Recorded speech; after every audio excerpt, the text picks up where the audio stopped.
बिस्मिल्लाहिर्रहमानिर्रहीम अस्सलामु अलैकुम वरहमतुल्लाहि वबरकातुहू। उम्मीद है तमाम के तमाम स्टूडेंट्स खैर आफियत के साथ हैं। स्टूडेंट्स, आज हम अपने 9th की फ़िज़िक्स का जो चैप्टर नंबर 4 हम लोग डिस्कस कर रहे थे, आज उस चैप्टर में से हमने कुछ 3 बेसिक जो डेफिनेशंस हैं उनके कंसेप्ट्स को अंडरस्टैंड करना है।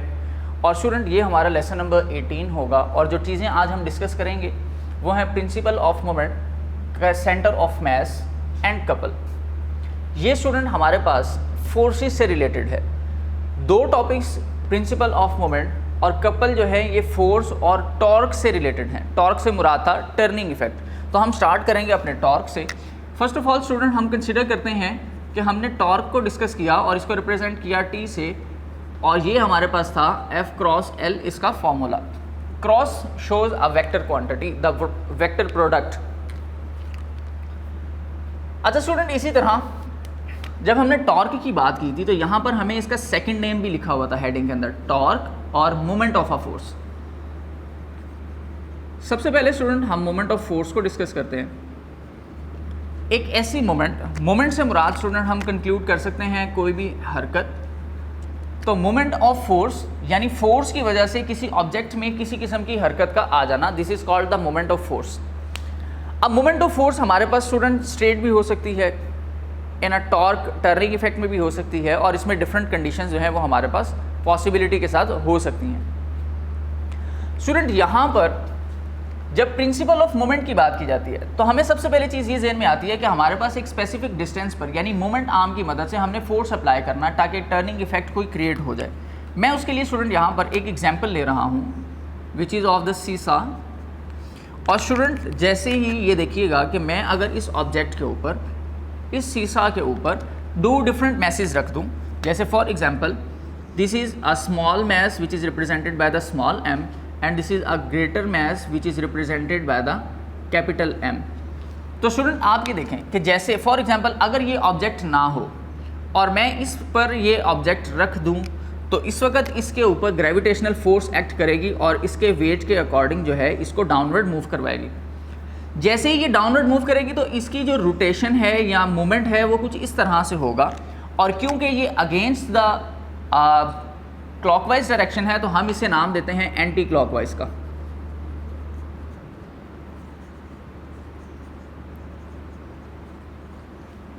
अच्छा सेकेंडली इसको बैलेंस करने के लिए जैसे ही मैं एक और ऑब्जेक्ट यहाँ पर एक ग्रेटर मैस का रखता हूँ तो ये चाहे नीचे की तरफ हो, इसकी ग्रेविटेशनल फोर्स का इफेक्ट ख़त्म होना शुरू हो जाएगा और इस पर ग्रेविटी एक्ट करेगी इसके वेट के अकॉर्डिंग जो कि ग्रेटर होगी इसकी निस्बत। इसकी वजह से ऑब्जेक्ट की ये वाली पोजीशन की जो डायरेक्शन है वो कुछ इस तरह डाउनवर्ड होगी, और इसको अगर हम कंसीडर करें तो ये डायरेक्शन हमारे पास होती है प्रॉपर क्लॉकवाइज। स्टूडेंट क्लॉकवाइज का मुराद ये है, फॉर एग्जाम्पल हमारी जो वॉल क्लॉक्स हैं उनकी रोटेशन किस तरह से है, ए इस तरह से, so this is clockwise rotation.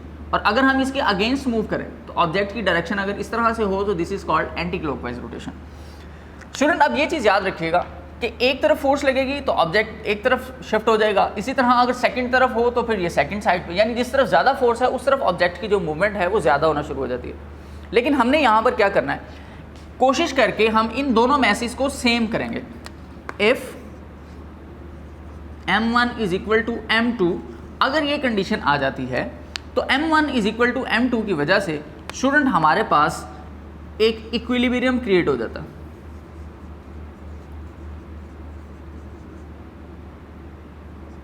और हमारा जो ऑब्जेक्ट है स्टूडेंट वो बैलेंस हो जाता है।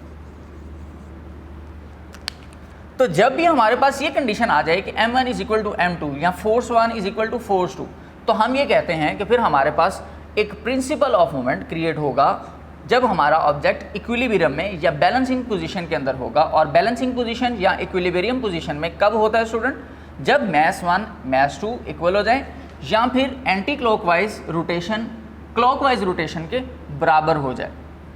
या हम ये भी कह सकते हैं when the sum of clockwise और anti clockwise rotations are equal then we said that the principal of moment is created. तो हमारे पास प्रिंसिपल ऑफ मोमेंट क्रिएट हो जाएगा। इसकी एक रियल एग्जांपल स्टूडेंट अगर मैं आपको गाइड करूं तो ये देखें, फॉर एग्जांपल कि ये मेरे पास अगर एक ऑब्जेक्ट है, मैं इस ऑब्जेक्ट को यहाँ पर बैलेंस करना चाहता हूँ। अगर मैं इस तरफ फोर्स ज़्यादा लगा दूं तो ये इस तरह से रोटेट करेगा, और अगर इसको दूसरी तरफ से भी फोर्स लगा दी जाए तो ये इस तरह से रोटेट करेगा।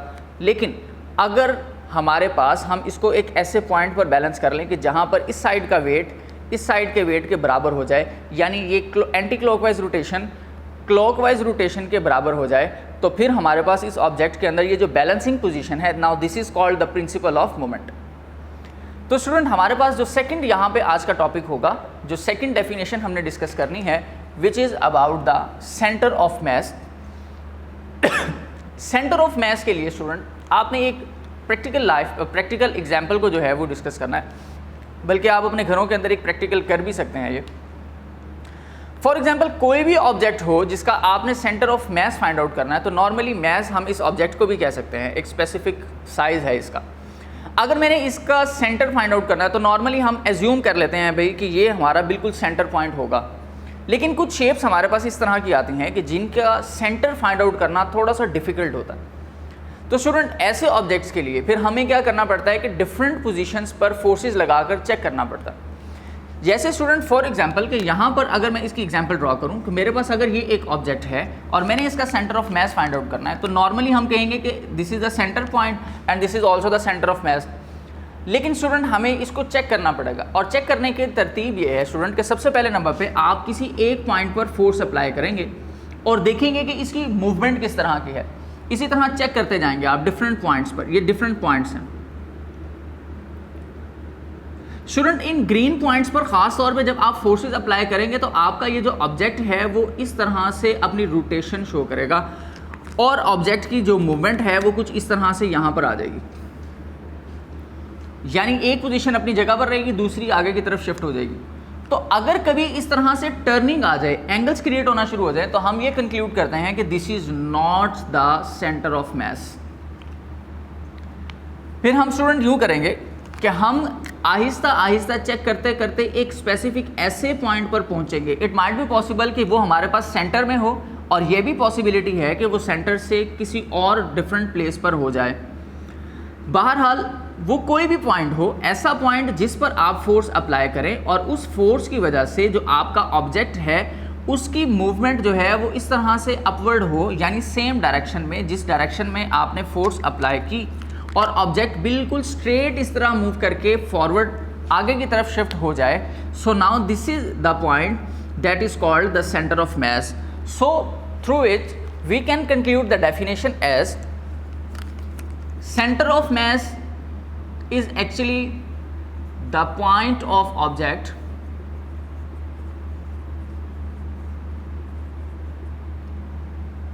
where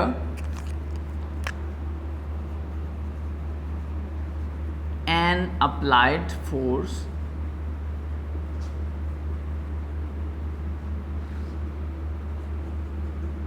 cause a system to move without rotation।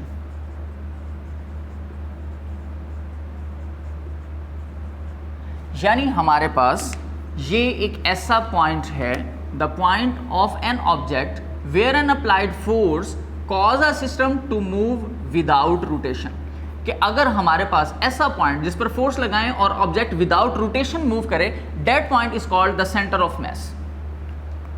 इसी के साथ स्टूडेंट हमारे पास आज का जो थर्ड टॉपिक होगा, this is about the couple of force. और स्टूडेंट यहाँ पर कपल को डिस्कस करने के लिए भी हम ऐसे ही कुछ रियल लाइफ एग्जांपल्स को साथ डिस्कस करेंगे। रियल लाइफ एग्जांपल में मैं 2 एग्जांपल्स आपको शेयर कर रहा हूँ स्टूडेंट। सबसे पहले नंबर पे the steering of a car and the second one is a spanner. Student spanner से मुराद आप यहाँ पर ये ले सकते हैं, फॉर एग्जाम्पल कि गाड़ी के टायर्स वगैरह अगर आपने चेंज करने हैं तो उसके लिए आपको एक स्पैनर यूज़ करना पड़ता है कि आप उसके टायर्स के जो नट्स हैं उनको ओपन या क्लोज कर सकें। तो उसके लिए नॉर्मली आपके पास जो शेप होती है ऑब्जेक्ट की वो कुछ इस तरह से होती है।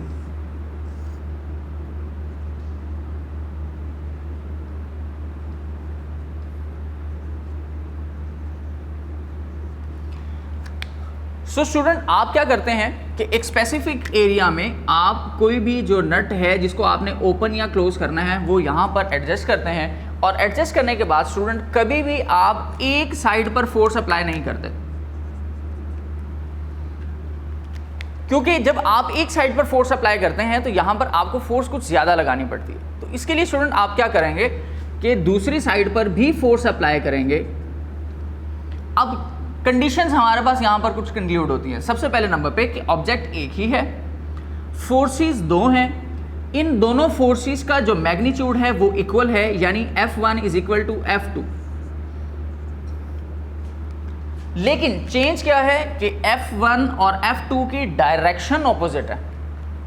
सो हम ये भी लिख सकते हैं कि F1 is equal to minus F2। इसका मतलब ये है कि डायरेक्शन चेंज है, ठीक है। ये मैग्नीट्यूड को शो करेगा और ये डायरेक्शन को। अब जैसे ही स्टूडेंट आप देखें कि दो डिफरेंट फोर्सेस लगा रहे हैं तो इसकी वजह से आपके लिए इस नट को ओपन करना बहुत ज़्यादा इजी हो जाता है। अब जैसे ही आपके लिए ये नट को ओपन करना बहुत ज़्यादा इजी हो जाएगा तो इसका मतलब ये है कि आपने एक ही ऑब्जेक्ट पर सेम टाइम में, बजाय इसके कि बहुत ज़्यादा फोर्स लगाते एक पॉइंट पर, आपने दो डिफरेंट पॉइंट्स पर फोर्सेस लगाई, उनका मैग्नीट्यूड सेम था, जिसमें आपके लिए भी आसानी रही और आपका जो नट था वो बहुत ही इजीली ओपन हो गया। अच्छा स्टूडेंट, इसी तरह देखिएगा, फोर्स और force F1 F2 same magnitude but opposite in direction. अब जब हमारे पास दो फोर्सेस सेम टाइम पर यूज हो जाएं, एक ही ऑब्जेक्ट पर लग रही हों, तो these two forces are called the couple of force. Normally couple से मुराद हमारे पास टू होता है, तो यहां पर हमारे पास क्योंकि सेम टाइम में दो फोर्सेस लग रही हैं, इसलिए हम स्टूडेंट यहां पर नाम देते हैं this is the couple of force.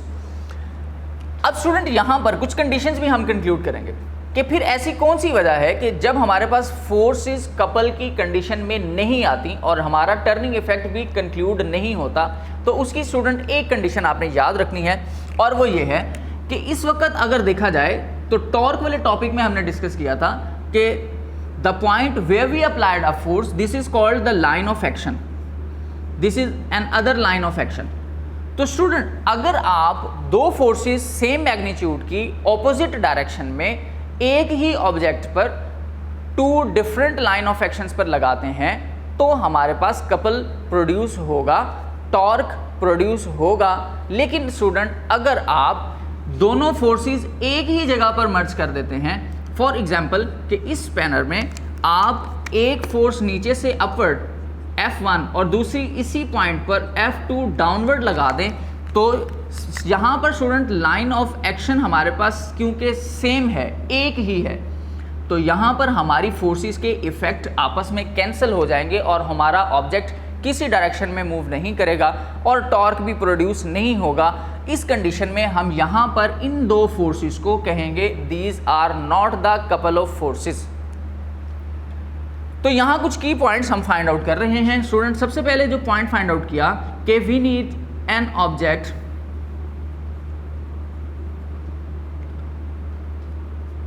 और जब हम स्टूडेंट इस ऑब्जेक्ट पर फोर्सेस लगाएंगे तो आप टू फोर्सेस लगाएंगे ऑफ सेम मैग्नीट्यूड।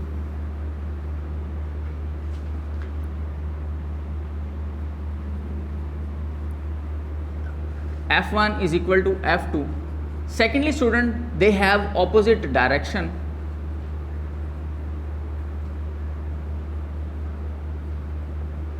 और लास्ट में student not along the same point or same line of action. So then we said that now the forces are called couple of forces. कि एक object होगा, an object is single और same single object पर two forces लगेंगी with the same magnitude F1 F2 but opposite in direction and not along the same line. So we conclude that now these two forces are called the couple of forces. और normally आप students ये देखिएगा कि जब आप अपने spanner को use करते हैं और उसको किसी चीज़ को नट को ओपन करना चाहते हैं with the help of the spanner, so you must have to apply the two forces just like this. The one force is from up to downward direction and the second one is from the downward to upward direction. अब यहाँ पर ये student हमारे पास इस तरह से torque produce हो रहा है। अगर मैं ये दोनों का मैग्नीट्यूड सेम रखूँगा तो ये इक्वली टॉर्क प्रोड्यूस करेगा, लेकिन अगर मैं स्टूडेंट किसी एक तरफ फोर्स ज़्यादा लगा दूँ तो फिर इस तरफ की फोर्स कम हो जाएगी और हमारा स्पैनर के टूटने का खतरा भी है और टॉर्क डिस्टर्ब हो जाएगा। इसी तरह स्टूडेंट यहाँ पर अब ये देख लीजिए कि अगर मैं इसी डायरेक्शन में फोर्स अप्लाई करूं नीचे की तरफ और इसी डायरेक्शन से अपवर्ड, तो मेरा ऑब्जेक्ट कहीं पर भी डिस्टर्ब नहीं होगा, सेम पोजीशन पर रहेगा। तो हमें क्या करना है, एक ऑब्जेक्ट पर 2 फोर्सेस अप्लाई करनी है, F1 F2, same object different line of actions, ये लाइन ऑफ एक्शन चेंज है, ये लाइन ऑफ एक्शन चेंज है, इनका मैग्नीट्यूड सेम है, इनकी डायरेक्शन जो है वो ऑपोजिट है।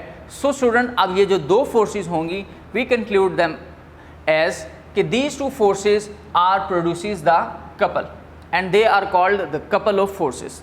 तो ये स्टूडेंट हमारे पास आज के टॉपिक से जिनमें हमने 3 बातों को डिस्कस किया। The number 1 we discuss is the principal of moment, centre of mass and the couple. तो स्टूडेंट आपने इन तीनों की डेफिनेशंस को और इन कंडीशंस को और इनकी एप्लीकेशन लेवल को आपने सिर्फ और सिर्फ याद रखना है। बाकी इंशाअल्लाह ताला कल अब हम लोग अपना एक जो टॉपिक सेंटर ऑफ मास से रिलेटेड था वो कल डिस्कस करेंगे, जो है सेंटर ऑफ ग्रेविटी। और उसमें हम ये देखेंगे कि अगर हमारे पास कोई अननोन ऑब्जेक्ट आ जाता है तो हम उसमें सेंटर ऑफ ग्रेविटी कैसे फाइंड आउट कर सकते हैं। तो वो इंशाअल्लाह ताला हमारा शॉर्ट और लॉन्ग कल डिस्कस करेंगे। तब तक के लिए स्टूडेंट इजाज़त दीजिए, दुआओं में याद रखिए। अल्लाह हाफ़िज़।